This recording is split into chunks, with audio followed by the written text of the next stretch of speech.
Datang kepada partisipan. Terima kasih telah bergabung.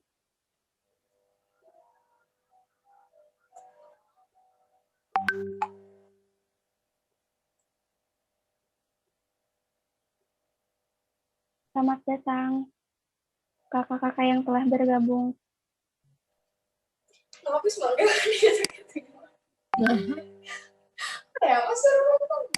Astagfirullahaladzim. Pembuhanan sermon tante.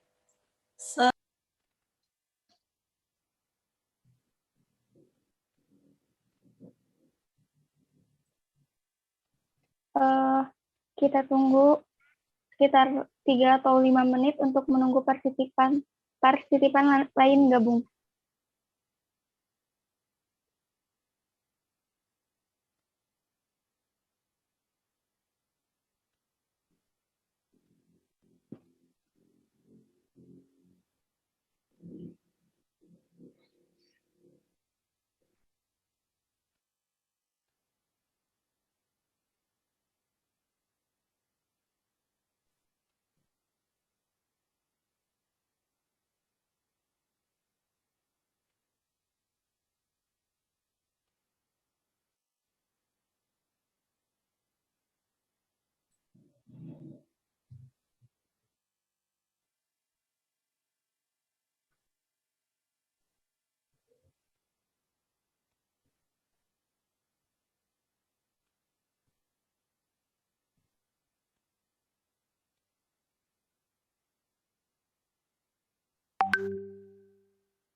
Mungkin sambil menunggu yang lain bergabung,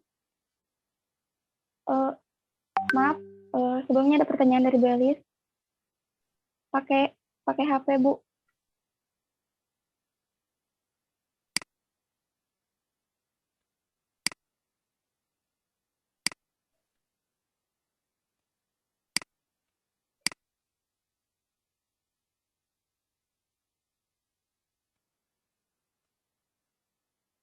Sembari menunggu partisipan yang lain untuk bergabung, kita mulai saja. Bismillahirrahmanirrahim. Assalamualaikum warahmatullahi wabarakatuh. Waalaikumsalam warahmatullahi wabarakatuh. Terima kasih telah menghadiri webinar pada kesempatan kali ini. Terima kasih kepada semua yang telah tepat waktu bergabung untuk Meet Zoom ini. Untuk mempersingkat waktu, izinkan saya memperkenalkan diri saya. Perkenalkan, nama saya Esa Destianka. Saya selaku host di sini. Pada webinar kali ini, kita akan membahas materi mengenai cara sukses dalam belajar. Sebelum itu, izinkan saya memperkenalkan presenter yang sangat luar biasa, yaitu Ramdhani Ardiansyah. Beliau lahir di Garut pada tanggal 14 Juli 2004.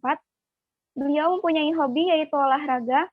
Riwayat pendidikan beliau adalah TK Nurul Amanah, SDN 4 Mekarjaya, SMP Negeri 1 Cikajang, SMA Negeri 16 Garut.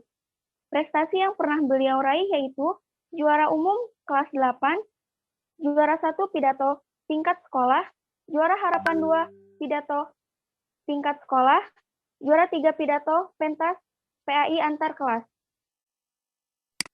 Untuk selanjutnya, saya serahkan kepada moderator, yaitu Syafika Ajijah, untuk menuntun jalannya acara ini berlangsung. Kepada Syafika Ajijah, saya persilahkan. Baik, terima kasih kepada host yang telah memberikan saya kesempatan. Untuk itu yang terhormat Ibu Ali selaku fasilitator, dan yang terhormat Ibu Justina Jaziro selaku instruktur, terima kasih atas kehadirannya. Dan terima kasih atas para peserta yang sudah hadir di tempat ini, di ruang Zoom meeting ini. Selamat datang di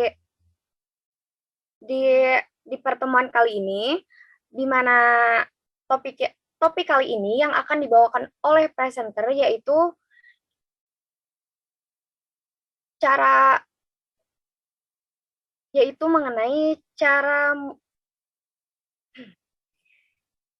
mengenai cara sukses dalam belajar. Di mana rangkaian topiknya itu yang pertama di sini ada pembukaan, dan yang kedua yaitu ada penyampaian materi, dan yang ketiga ada sesi tanya jawab, dan yang keempat yaitu penutup. Sebelum kita mulai acaranya, untuk itu baiknya kita baca bismillah bersama-sama. Bismillahirrahmanirrahim. Kita mulai acaranya yaitu penyajian materi yang akan dibawakan oleh presenter kita yang sangat luar biasa, yaitu Kak Ramdhani Ardiansyah. Untuk itu saya serahkan kepada presenter. Baik, terima kasih kepada Kak Syafika yang sudah memberikan sambutan kepada para audiens.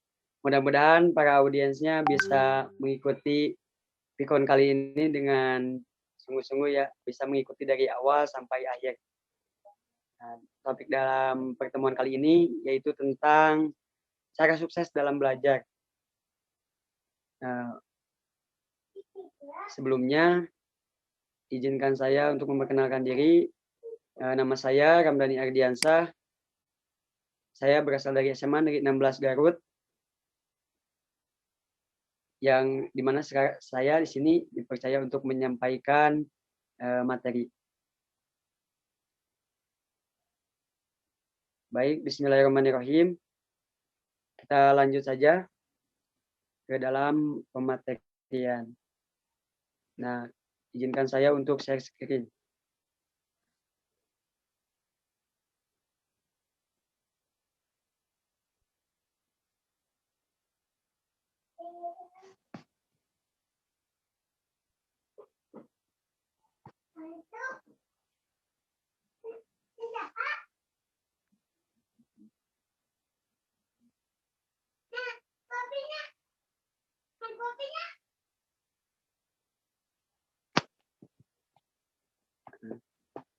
Gimana, sudah ada tampilannya? Sudah. Halo? Alhamdulillah ada. Kak Syafika? Oh iya, terima kasih. Nah, dalam pertemuan kali ini saya akan mencoba sharing ya ilmu tentang cara sukses dalam belajar. Jadi gimana sih agar kita itu bisa belajar dengan sukses? Jadi mendapat ilmunya dan juga tahu cara-cara langkah-langkah dalam belajar agar kita nantinya mendapat ilmu. Jadi tidak hanya mendapatkan ijazah sebagai legalitas, tetapi kita juga mendapatkan ilmu yang bisa kita terapkan dalam kehidupan sehari-hari. Poin yang pertama yaitu tentang pengertian sukses terlebih dahulu. Nah, di sini teman-teman semuanya ada yang tahu apa itu sukses? Nah, baik, di sini saya ada pengertian sukses itu menurut Thomas Alva Edison. Kakak-kakak semuanya pasti sudah tahu kan, Thomas Alva Edison itu yang menjadi orang yang menemukan lampu pijar. Nah, menurut beliau mengatakan sukses itu adalah 1% inspirasi, dan 99 itu keringat atau kerja keras. Nah, Thomas Alva Edison ini membuat kalimat ini ketika dia melakukan penelitian atau melakukan pembuatan, yaitu menciptakan sebuah lampu pijar, yang dimana di dalam buku dijelaskan bahwa beliau itu melalui kegagalan yang sangat banyak sekali, tidak hanya satu kali tetapi berkali-kali. Ada yang membicarakannya itu gagalnya atau menemukan cara yang salah sampai 999 kali. Nah, jadi beliau bekerja keras, keringatnya keluar sampai 99%. Nah, yang 1% lagi ini adalah inspirasi. Inspirasi ini dia melihat bahwa dunia ini kok gelap gitu. Jadi gimana caranya biar bisa terang seperti matahari. Nah, inspirasinya ini hanya satu, dan kerja keraslah yang membuktikan sukses tersebut. Sehingga sampai sekarang dikenang oleh kita, yaitu adanya lampu pijar. Nah, sedangkan menurut Kamus Besar Bahasa Indonesia, sukses itu adalah berhasil atau juga bisa beruntung, bisa disebut juga dengan kemenangan. Jadi orang yang berhasil itu bisa disebut dengan sukses, orang yang beruntung, dan orang yang sedang melakukan pertandingan lalu dia itu menang, nah itu bisa dikatakan sukses. Nah, yang selanjutnya sukses adalah kemampuan untuk menjalani hidup seseorang yang sesuai dengan keinginannya. Nah, jadi sukses ini adalah kemampuan itu untuk menjalani hidup seseorang yang sesuai dengan keinginannya. Keinginan di sini misalkan ada orang memiliki impian atau cita-cita itu, misalkan pengen jadi dokter. Nah, pengen jadi dokter, ketika dia usia muda, dia itu mempersiapkan untuk menunjang kesuksesannya seperti belajar, sungguh-sungguh. Terus dia lalui, di akhir dia itu misalkan bukan menjadi dokter, malah menjadi pengusaha sukses. Nah, yang tadi seperti itu bisa disebut sukses tidak? Hari indah ira indah layang teh. Kemarin ayo we Kalau yang kayak seperti itu tidak bisa disebut dengan sukses, karena sukses itu sesuai dengan keinginannya. Jadi ketika kita bercita-cita ingin menjadi seorang dokter, tetapi di akhirnya kita malah menjadi misalkan menjadi pengusaha ataupun menjadi guru, nah itu bukan bisa disebutkan dengan sukses.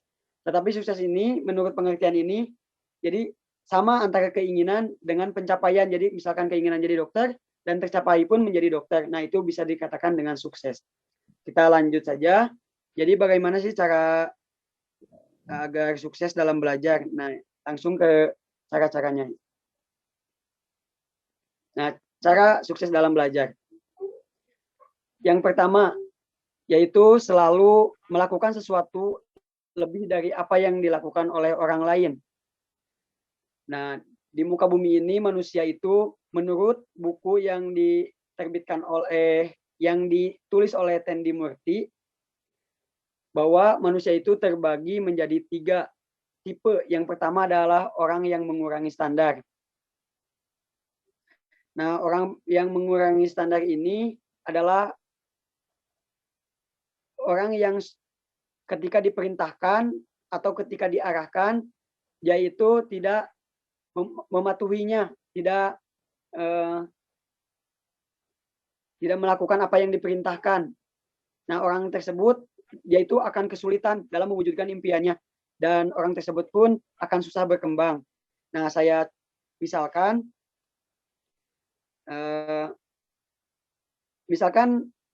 gurunya itu menyuruh dia untuk melakukan atau menuliskan ABCD. Nah, untuk orang yang mengurangi standar ini, pasti dia itu tidak akan memenuhi dari arahan tersebut, yaitu akan mengurangi dari standar. Jadi yaitu akan mengerjakan A dan B-nya saja, tidak akan sempurna. Begitupun dengan tugas sekolah. Orang yang mengurangi standar ini sudah jelas dia akan kesulitan dalam mewujudkan impiannya, dan akan kesulitan juga dalam berkembang di dalam kehidupannya. Seperti itu. Nah, yang kedua yaitu orang yang melakukannya sesuai dengan apa yang diperintahkan. Nah, tipe orang yang kedua ini, orang ini adalah orang yang rata-rata ada di lingkungan kita. Yang dimana ketika diperintahkan, misalkan oleh guru, dikasih tugas, nah, dia itu akan mengerjakannya sesuai dengan apa yang diperintahkannya, tanpa melebihi dan tanpa juga mengurangi. Nah, orang tersebut itu ada di kalangan sekitar kita, biasanya orang yang biasa-biasa saja, orang rata-rata saja, yang dimana ketika dia melamar pekerjaan akan merasa susah, dan ketika dia juga diterima dalam pekerjaan, itu akan mudah tersingkirkan oleh orang lain, oleh orang baru. Nah, begitupun dalam belajar, ketika orang biasa-biasa saja, orang rata-rata melakukannya sesuai dengan diperintahkannya guru saja, tidak menambahkan, maka itu bisa-bisa tersingkirkan oleh orang poin ketiga. Nah, kita bahas orang poin yang ketiga, yaitu orang yang lebih dari apa yang diperintahkan. Nah, orang ini adalah golongan orang yang sukses. Mengapa sukses? Karena ketika oleh gurunya itu diperintahkan misalkan untuk mengerjakan PR sebanyak A, B, C, D, tetapi dia itu meningkatkan atau menambahkan tugasnya atau perintahnya, jadi dia itu mengerjakan E, F, G, H. Nah, dengan begitu itu akan menambah wawasan kita, akan menambah ilmu kita. Jadi tanpa disuruh oleh guru pun kita melakukan dengan lebih gitu, tidak kurang. Nah, orang inilah yang akan sukses. Nah, kenapa sukses? Karena ia melampaui apa yang diharapkan oleh sekitarnya. Ia pun melakukannya dengan senang hati. Jadi belajarnya dengan senang hati. Karena dengan senang hati itulah akan menumbuhkan ilmu-ilmu dalam otak kita. Nah, kita lanjut. Nah, yang kedua itu adalah proaktif. Nah, proaktif ini jadi proaktif itu orang yang selalu mengendalikan dirinya pada apa yang mereka kerjakan. Nah, mengendalikan dirinya di sini adalah proaktif, jadi aktif. Jadi seseorang itu bisa sukses ketika dia aktif. Aktif dalam hal apa? Dalam hal kebaikan. Nah, jadi misalkan kalau ada siswa yang enggak paham terhadap apa yang disampaikan oleh gurunya, baik mata pelajaran apapun, nah yang proaktif ini akan bertanya kepada gurunya apa yang tidak dimengerti. Seperti itu. Nah, dari pertanyaan itulah akan menjadi ilmu untuk kita. Jadi bagi kalian yang ketika belajar itu misalkan tidak paham atau tidak mengerti, yuk jangan malu-malu untuk bertanya terhadap guru. Karena orang pintar itu harus rajin menanya agar kita pintar. Tapi kalau kita tidak bertanya, kita bisa sesat di jalan. Nah, selain itu juga proaktif di sini, selain bertanya kepada guru, kita pun mencari sumber-sumber lain, mencari ilmu pengetahuan di sekarang mah era digital, bisa melalui handphone, mencari materi-materi. Nah, bisa seperti itu. Poin yang ketiga yaitu bertanggung jawab. Jadi bertanggung jawab 100% terhadap apa yang dilakukan. Nah, buat orang yang jenius, ia mengambil tanggung jawab penuh terhadap apa yang dilakukannya. Nah, dengan begitu ia akan mudah menerima ketika ada kesalahan dari dalam dirinya. Nah, orang yang jenius ini ketika dia bertindak, ketika dia melakukan perbuatan, baik itu buruk ataupun baik, maka itu akan dipertanggungjawabkan 100%. Nah, ketika misalkan melakukan kesalahan, nah kesalahan itu dia pasti akan mempertanggungjawabkannya. Nah, dari dipertanggungjawabkan itulah akan muncul ilmu-ilmu baru dari sana.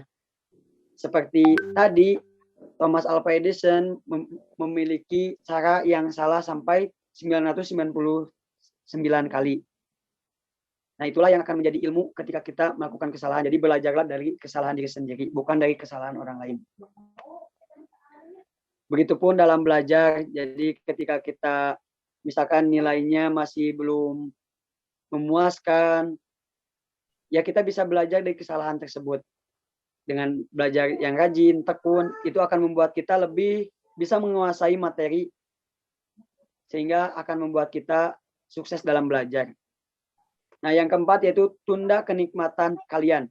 Nah, orang jenius memanfaatkan semua waktunya dengan terus belajar demi masa depan. Nah, terus belajar di sini enggak terus belajar, tetapi ada istirahatnya. Tapi istirahat tersebut itu untuk merefresh otak kita, agar otak kita ini bisa tenang terlebih dahulu. Karena kalau terus dipaksakan itu takutnya nanti akan stres. Jadi kita harus enjoy dalam belajar, agar otak kita itu bisa menerima ilmu yang disampaikan oleh guru kita ataupun disampaikan oleh orang lain. Nah, jadi kita harus menunda dulu kenikmatan yang hanya bersifat sementara. Seperti pada era digital ini, banyak orang yang lebih melakukan kenikmatan di hari sekarang, di masa mudanya, seperti main game online seperti PUBG, ada Free Fire, ada Mobile Legends. Nah, orang yang jenius ini tidak akan melakukan hal-hal tersebut, tetapi dia akan melakukan apa yang paling disukainya untuk masa depan, untuk menunjang masa depannya agar dia sukses. Nah, bagi teman-teman semuanya, yuk kita pergunakan waktunya untuk belajar. Dimanapun kita berada, jadikanlah itu sebuah pelajaran untuk kita semua. Nah, yang selanjutnya yaitu cintailah apa yang kalian kerjakan. Nah, orang sukses selalu mencintai apa yang menjadi tugasnya, karena mencintai pekerjaan adalah hal yang menyenangkan. Jadi ketika kita sudah mencintainya, maka kita pun akan senang melakukannya. Berbeda lagi dengan orang yang tidak mencintainya. Misalkan kalau di sekolah kan ada siswa yang ketika melihat tugas atau ketika melihat pelajaran sekarang pelajaran apa? Misalkan pelajaran matematika. Nah, kebanyakan siswa itu mengeluh atau langsung memiliki berpikiran negatif, sulit, susah. Nah, kenapa bisa demikian? Itu karena belum mencintainya. Jadi apabila kita ingin bisa mengetahui ilmunya, memahami ilmunya, maka kita itu terlebih dahulu harus suka dengan apa yang kita kerjakan. Dari suka itulah akan tumbuh rasa cinta, dan dari rasa cinta itulah akan bisa muncul ilmu-ilmu yang bisa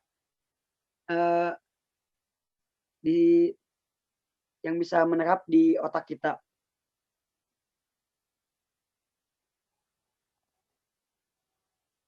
Emang saya juga pada awalnya itu pernah seperti itu, tidak menyukai suatu pelajaran, tetapi karena belajar itu penting, bahkan sudah menjadi kewajiban sebagai anak, jadi saya pun berusaha untuk suka terhadap pelajaran. Dengan begitu, alhamdulillah, sini ke sini lama-kelamaan dari sana cinta dan mendapatkan ilmu. Meskipun itu prosesnya lama. Kita lanjut, nomor selanjutnya. Yang keenam yaitu integritas. Nah, integritas ini adalah sikap jujur baik kepada diri sendiri maupun orang lain. Nah, jadilah pelajar yang menjadi pembelajar sejati. Nah, pembelajar sejati di sini adalah mampu menerapkan kejujuran dimanapun kita berada. Nah, ketika misalkan kita lagi ulangan, lakukanlah sekemampuan kita, jangan menyontek dalam ujian. Karena dari sinilah kejujuran itu akan bisa mengalahkan kepintaran. Percuma saja kita pintar tapi tidak jujur. Jadi jujur di sini sangat penting, karena jujur ini bisa mengantarkan kita ke dalam kesuksesan. Sedangkan pintar belum tentu akan mengantarkan kita bisa berbuat jujur. Nah, seperti itu. Jadi ketika kita belajar, sungguh-sungguhlah dan jujurlah, karena dengan jujur kita akan dipercayai oleh banyak orang, dan dari sanalah kita akan menjalin hubungan-hubungan yang akan nantinya membantu untuk menyukseskan kita di masa depan. Nah, yang ketujuh yaitu komitmen 100%. Nah, komitmen orang yang sukses itu yakin 100% terhadap impiannya. Tetapi orang yang gagal itu tidak memiliki komitmen terhadap impian, tapi mereka hanya bermimpi saja. Nah, di sini ada kata impian dan ada kata bermimpi. Nah, kakak-kakak semuanya apakah tahu perbedaan dari impian dan bermimpi?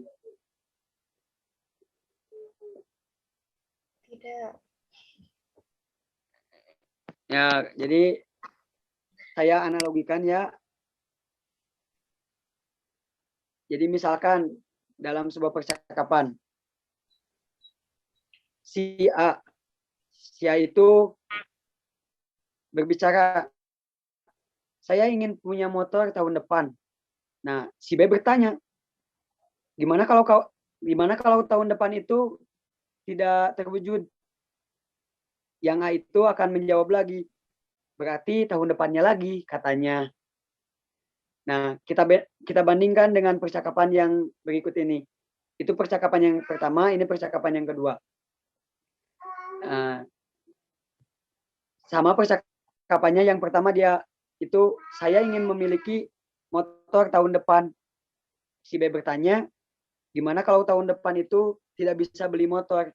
Nah, si A itu langsung menjawab, karena keyakinan saya pun akan dibantu oleh Tuhan. Tuhan itu akan memenuhi apa yang kita butuhkan. Dengan begitu saya membutuhkan motor, maka Allah pun akan memenuhinya.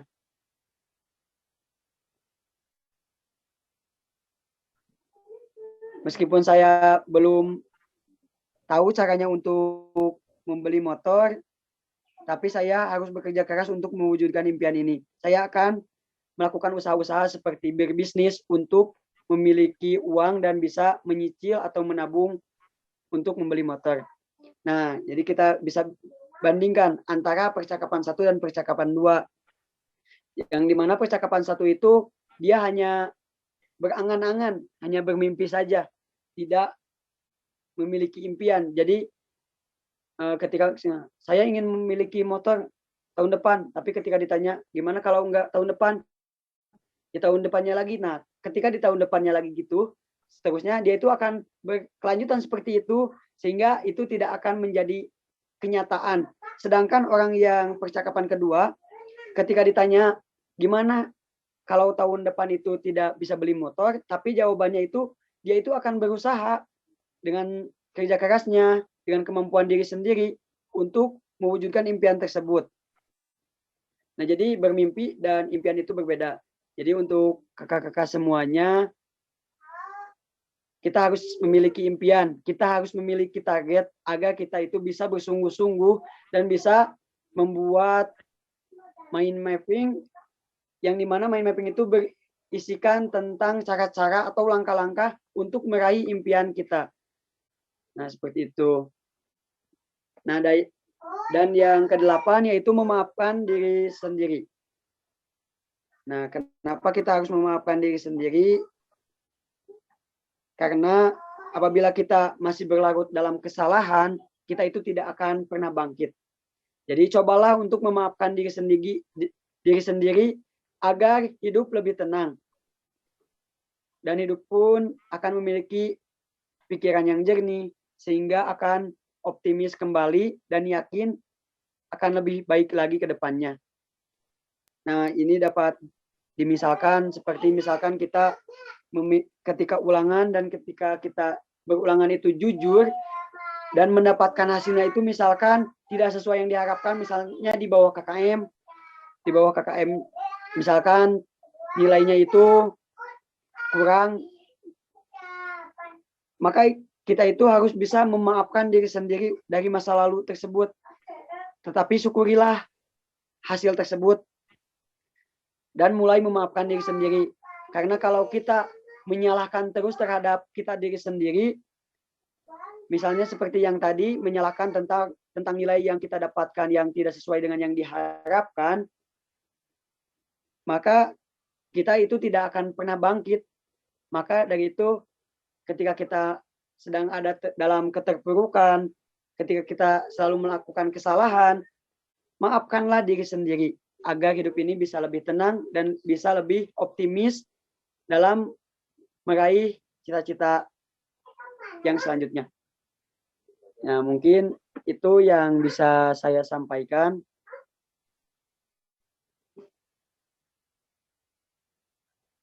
Untuk selebihnya saya kembalikan lagi ke moderator. Baik, terima kasih kepada presenter.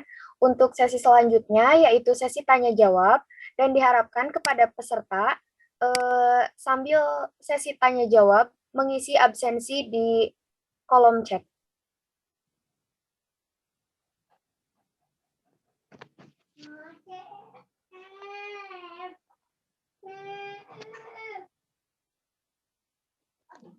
Baik, untuk kakak presenter, di sini ada satu pertanyaan dari Fikar Anugrah. Katanya, bagaimana cara kita agar mau fokus pada belajar dan bagaimana jika kita sedang bad mood, tetapi kita diharuskan agar tetap belajar? Cara yang ampuhnya itu seperti apa? Baik, kepada presenter, apa untuk dijawab?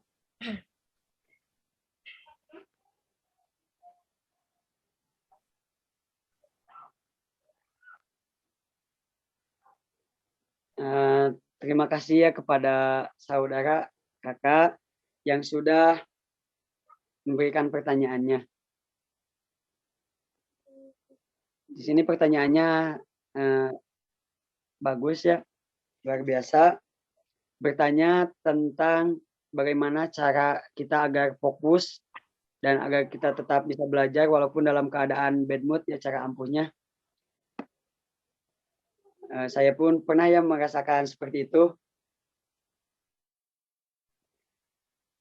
Yang pertama, agar kita bisa fokus ya,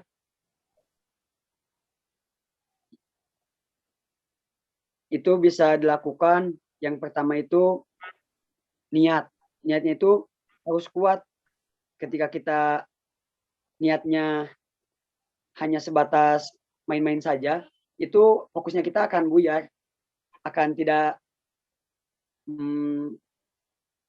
akan sungguh-sungguh dalam belajar. Tapi kalau niat kita yakin benar, maka fokus itu akan tetap ada. Nah, selain dengan niat juga, fisik juga itu mempengaruhi terhadap fokus. Jadi ketika kita kelelahan, pasti fokus kita akan hilang. Nah, jadi ketika kita tahu bahwa besok itu belajar, maka jangan begadang. Karena kebanyakan dari orang Indonesia itu pada zaman sekarang banyak begadangnya, dan begadang itu dilakukan yang tidak bermanfaat. Nah, lebih baik hindarilah untuk begadang, tapi lakukanlah hal kebaikan. Jadi istirahat agar ketika besok pagi untuk menghadapi belajar itu bisa fokus. Nah, adapun sedang bad mood. Nah, kalau sedang bad mood ini jadi ada sedang perasaannya belum seperti biasa, belum normal, itu jadi dapat dikatakan juga seperti malas. Nah, cara ampuhnya kalau menurut saya itu lebih baik hilangkan dulu bad mood-nya. Jadi bisa dengan cara kayak tadi untuk mencari kenikmatan, tapi kenikmatan di sini bertujuan untuk merefresh otak kita, bukan bertujuan untuk senang-senang. Jadi kan otak kita itu ada terbagi dua, ada otak kiri dan ada otak kanan. Jadi ketika otak kiri yang terus digunakan untuk menghafal, untuk berhitung, untuk beranalogi, itu kan menggunakan otak kiri, sedangkan otak kanan kita kan tidak berjalan dalam belajar. Nah, otak kanan itu berkaitan dengan seni, seperti menggambar, mengilustrasikan, seperti itu. Jadi itu harus seimbang. Ketika kita sudah bad mood, maka otak kita alihkan ke otak yang kanan untuk melakukan kesenian-kesenian seperti menggambar. Jadi materinya itu misalkan dirangkum dengan cara menggunakan mind mapping atau peta konsep, Nah, bisa dengan seperti itu. Dan insya Allah dengan cara begitu bisa fokus belajar dan bad mood-nya akan hilang. Jadi lakukanlah sesuai dengan apa yang disukai. Jadi awalnya itu harus menyukai terlebih dahulu. Mungkin seperti itu. Gimana dapat dimengerti?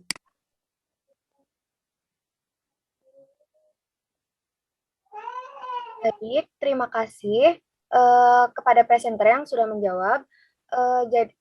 Karena waktunya sudah mau habis, jadi kesimpulan pada pertemuan kali ini, dalam hal belajar itu kita harus punya niat yang sungguh-sungguh. Dan sudah kita ketahui bahwa sukses itu segala sesuatunya ada di dalam diri kita sendiri, bagaimana cara kita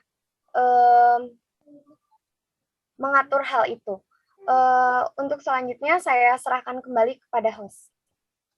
Baik, terima kasih sebelumnya kepada moderator yang telah menuntun jalannya acara ini.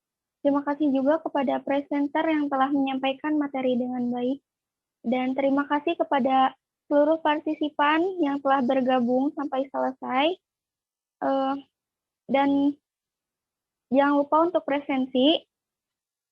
Sekian mungkin Zoom webinar kali ini. Mohon maaf bila ada salah kata dari kami. Apa bisa katanya ada satu pertanyaan lagi? Apa bisa diperpanjang, moderator? Mungkin bisa diperpanjang, hanya nantinya akan keluar terlebih dahulu dari Zoom meeting saat ini. Karena di sini sudah tertera waktunya tersisa 1 menit. Baik, mungkin di Zoom ini cukupkan sekian. Mohon maaf bila ada kesalahan, salah kata, ataupun yang lainnya. Wabillahi taufiq wal hidayah. Wassalamualaikum warahmatullahi wabarakatuh. Waalaikumsalam warahmatullahi wabarakatuh.